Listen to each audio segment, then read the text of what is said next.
This was an Arctic issues focused course in this larger series called Problems Without Passports. The Arctic's melting, the climate's changing, what's happening? There's something very exciting about making it over to the areas where these issues are discussed and explored. Spent about 5 days in each Stockholm, Sweden, in St. Petersburg, Russia, and in Rovaniemi, Finland.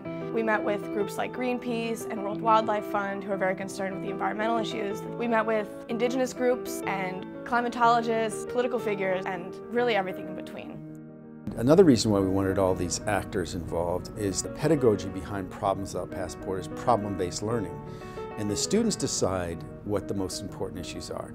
The students decide what questions they want to ask. Preparing the students very thoroughly so they go from knowing very little to having mastered the issues, the science, the policy, the economics at the highest level.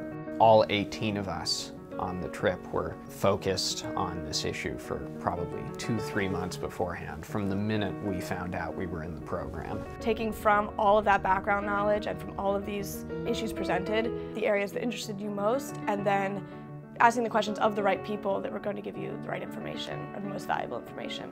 So I think that was a really valuable skill that was learned and practiced throughout the entire duration of the trip.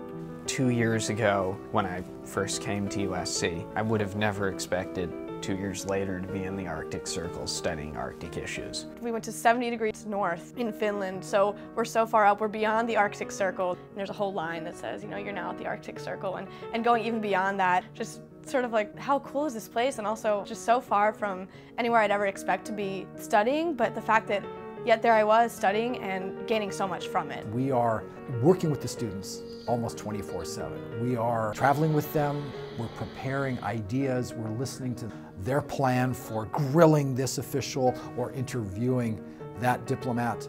One absolutely terrific component of this program was we had a lot of support from USC Dornsife, which offered a generous stipend from SURF, the Summer Undergraduate Research Fund, and it certainly helped to make this trip possible.